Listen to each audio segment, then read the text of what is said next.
Every single day, people wake up, make hundreds of decisions, and go to sleep believing those choices were entirely their own. But what if they weren't? What if every purchase made, every job accepted, every subscription kept was the result of a carefully designed system built to influence behavior before a single conscious thought even forms? This isn't a conspiracy, it's economics, and it's been running silently in the background of everyday life for decades. The game has rules, it has players, and almost nobody realizes they're already sitting at the table. The rules nobody taught you. Most people were never taught that economics isn't just about money or government policy. At its core, economics is the study of choices, how people make them, why they make them, and what invisible forces shape them. Every human being, regardless of background or income, is constantly making economic decisions, choosing which grocery lane to stand in, deciding whether to accept a job offer, picking which streaming plan feels like the best deal. These choices aren't random, they follow predictable patterns, and those patterns have names. One of the most powerful forces at work is called loss aversion. Research by behavioral economists Daniel Kahneman. 自分がしていることには理由があると感じています。しかし実際には、私たちがしていることの大部分は And Amos Tversky revealed that the pain a person feels from losing something is roughly twice as powerful as the joy they feel from gaining the same thing.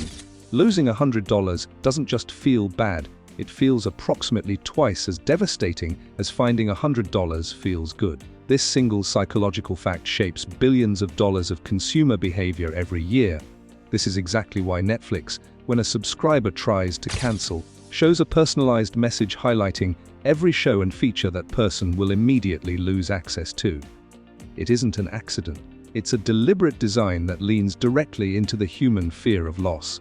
The result is that millions of people continue paying for services they barely use, simply because canceling feels worse than staying. Then there's the anchoring effect. When a person encounters a price, a salary, or a number of any kind for the first time, their brain locks onto it as a reference point, an anchor.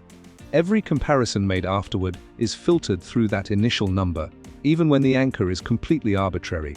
When a luxury brand like Gucci places a 5,000 Lausanne handbag at the front of a store, that 800 bag next to it suddenly feels like a bargain. That 800 price hasn't changed, only the perception has. Anchoring is so deeply embedded in the human brain that even judges in courtrooms have been shown to deliver harsher sentences when exposed to higher suggested numbers beforehand. These aren't random quirks of human psychology. They're the foundational rules of an economic game that most people were never taught to recognize. How the game is played against you, understanding the rules is one thing.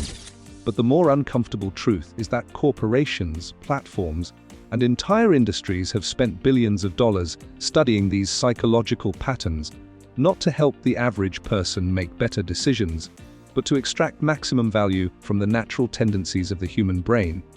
Take subscription pricing as a textbook example.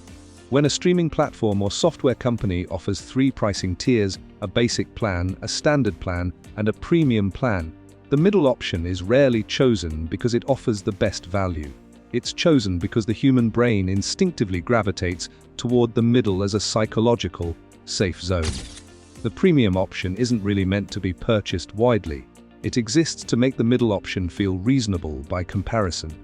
This is called the decoy effect, and it is deliberately engineered. Kylie Jenner built a cosmetics empire partly on manufactured scarcity. Stars are becoming billionaires off their presence. Can you give us a sense of how important the social... Limited edition product drops created a sense of urgency that pushed consumers to buy immediately before the opportunity disappeared.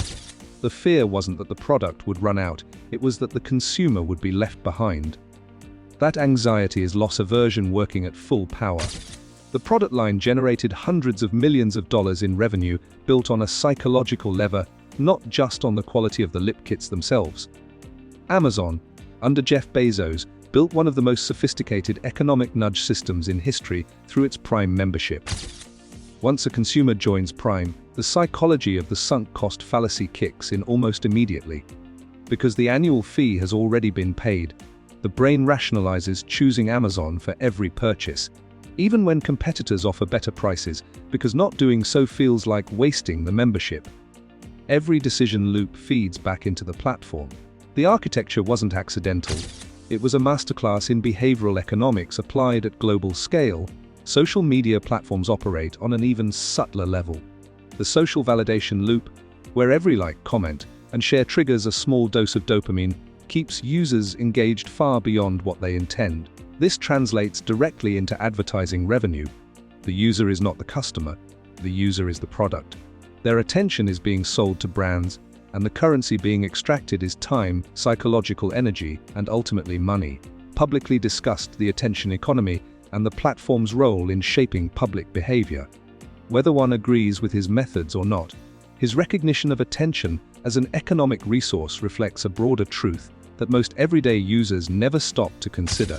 The average person isn't failing at life because they lack discipline or intelligence. They're navigating an environment specifically engineered to override rational decision-making at every turn. Winning the game on your own terms. The good news is that awareness is the first and most powerful move any player can make. The moment a person recognizes the architecture of the game, its power begins to diminish. Behavioral economists call this choice architecture awareness, and it fundamentally changes how decisions feel and function. Warren Buffett is perhaps the most studied example of someone who plays the economic game with full awareness of his own psychology. He has famously spoken about avoiding decisions when emotionally charged, sticking to a defined investment framework, and refusing to let short-term market noise, essentially the economic equivalent of loss aversion panic, dictate his long-term strategy. His decades of discipline aren't a result of extraordinary intelligence alone. They're a result of understanding the psychological traps that destroy most investors and building a personal system to sidestep them from the business world. When her original masters were sold without her consent, she didn't simply accept the loss. She re-recorded her entire catalog, a move that was economically costly in the short term but strategically brilliant in the long run. She recognized the system she was inside, understood its rules, and engineered an outcome that gave her leverage back. That's not just artistry. That's economic literacy in action. For the everyday person, winning doesn't require billions of dollars or celebrity-level resources. It requires three things. First, recognizing default settings. Almost every system, whether it's a phone plan, a savings account, or a gym membership, is designed with a default option that benefits the company more than the consumer. Changing the default, even once, can save thousands of dollars over a lifetime. Second, understanding what anchors are influencing decisions. Before entering any negotiation, any major purchase, or any salary conversation, it helps to set a personal anchor before the other party does. The person who names the first number controls the psychological starting point of the entire conversation. Third, making decisions proactively rather than reactively. Most economic manipulation works by catching people in a reactive emotional state, limited time offers, fear of missing out, the urgency of a countdown timer. Slowing down, introducing a deliberate pause, and shifting into what psychologists call System 2 thinking, the slower, more logical mode of reasoning, dramatically reduces the effectiveness of these tactics. The economic game has always been running. It shaped every salary ever accepted, every impulse purchase ever made, every subscription that quietly renewed without anyone noticing. The question was never whether a person was playing, the question was always whether they knew they were. Now they do. The board hasn't changed, but the player has.